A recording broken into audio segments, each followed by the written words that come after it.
Good morning, all of you. Today I'm going to start a new chapter, chapter 3. The name of this chapter is Factors and Multiples. Means आपको इस chapter में factors और multiples के बारे में पढ़ना है. तो first of all, starting the chapter, before starting chapter, I want to explain to you factors and multiple. What do you mean by factors and what do you mean by multiples? तो factors होता है, देखिए हमने यहाँ लिखा when to और मोर numbers are multiplied. जब दो नंबर एक दूसरे से मल्टीप्लाई किए जाते हैं, then each number is a factor of product. तो जो नंबर मल्टीप्लाई होते हैं उन दोनों जो अलग अलग नंबर होते हैं उन दोनों नंबर को फैक्टर कहा जाता है. एक एग्जांपल यहाँ पे देखिए, 35 है. 35 को आप किससे आप फाइंड आउट करते हो? 5 × 7. 5 7 जा 35 होता है. तो जो 5 और 7 है ये दोनों 35 के फैक्टर्स हैं. यानी कि जो भी नंबर दिया होता है, अगर आप उस नंबर का मल्टीपल के रूप में, मतलब फैक्टर के रूप में तोड़ते हैं, यानी उन दोनों को मल्टीप्लाई करने पे अगर वो नंबर मिलता है तो वो दोनों नंबर आपके क्या कहलाते हैं? फैक्टर्स कहलाते हैं. जैसे सपोज अगर हम किसी और नंबर की बात करें, सपोज हमने लिया यहाँ पे आपके सामने 40. तो अगर 40 लेते हैं तो 48 5 जा 40 भी होता है, 10 4 जा 40 भी होता है. तो ये जो नंबर्स हैं 8 और 5 या 10 और 4, ये भी क्या कहलाते हैं? फैक्टर्स. यानी 8 और 5 जो वो फैक्टर है किसका? 40 का. 10 और 4 किसका फैक्टर है? 40 का. तो ये जो नंबर्स हैं यही कहलाते हैं फैक्टर. नेक्स्ट है हमारा मल्टीपल्स. मल्टीपल्स यानी जो ये नंबर होते हैं ये किन नंबर से मिलते हैं हमें. जैसे यहाँ पे 5 और 7 के मल्टीप्लाई करने पे आपको 35 मिलता है. तो जो 35 है वो 5 और 7 का मल्टीपल है. तो इस तरीके से आपको मल्टीपल एंड फैक्टर समझ में आ गया होगा. आप आगे देखेंगे. एक्सरसाइज स्टार्ट करते हैं. क्वेश्चन नंबर ए आपके एक्सरसाइज में फिल इन द ब्लैंक्स. इसमें क्या है? पहला क्वेश्चन है 3 × 4 = 24. तो आप देखिए 3 और 8 के बारे में पूछा जा रहा है. तो देखिए अभी हमने आपको बताया कि जो नंबर्स को मल्टीप्लाई करने पे जो नंबर मिलता है, तो जिन दो नंबर को मल्टीप्लाई करने पे वो नंबर मिला, वो दोनों नंबर क्या कहलाते हैं? फैक्टर्स. तो हमने यहाँ देखिए फिल इन द ब्लैंक्स में क्या लिखा? फैक्टर. जैसे यहाँ 6 और 15 है, 90 आपका मिल गया. तो 6 और 15 का मल्टीप्लाई करते हैं 90. तो 6 और 15 क्या है यहाँ? 6 और 15 फैक्टर. तो यहाँ पे देखिए नेक्स्ट क्वेश्चन हमने फिल कर दिया फैक्टर. फैक्टर और मल्टीपल बहुत इजी है बेटा, आपको तो बस थोड़ा सा आपको ध्यान देना है, बस बहुत इजीली समझ आ जाएगा.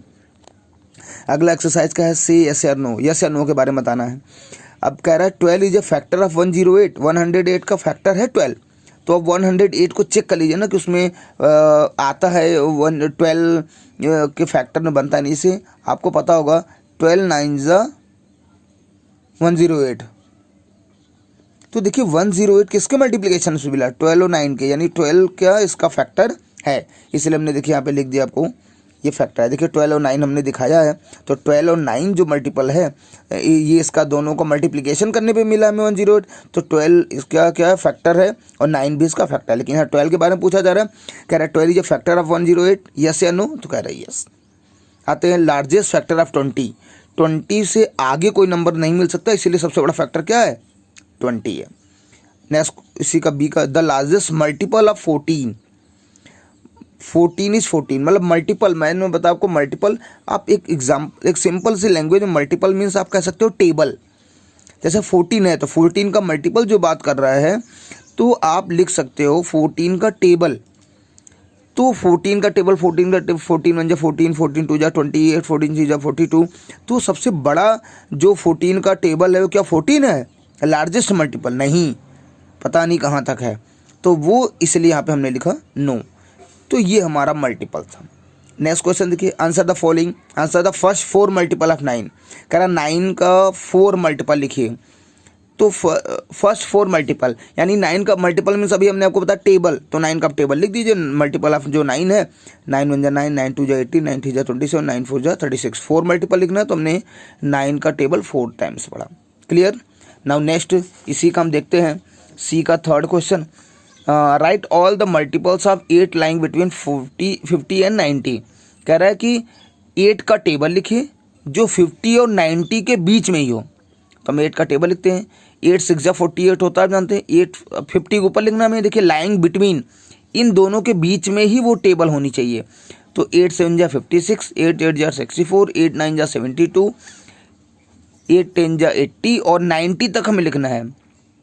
तो 8 11 जा 88, उसके आगे हम चले जाएंगे तो हो जाएगा 96 और हमें 90 तक लिखना है। तो इस तरीके से मल्टीपल मीन्स होता है टेबल। आपको टेबल लिखना है, जिसके जिसके किसी में ऐसे कह देता है, किसी में आपको टेबल लिखने के लिए कह देता है, किसी में आपको कहता है बीच में लिखिए, तो आपको बस चेक करना होता है।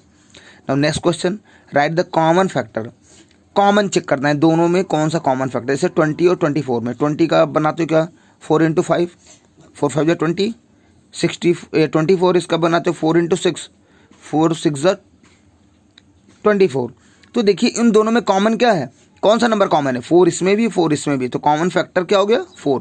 जो नंबर दो नंबरों में कॉमन हो उसी को कहते हैं कॉमन फैक्टर। अगला next question, E right the first common multiple of 4 and 10। 4 और 10 का first common multiple, multiple means जो दोनों में हो।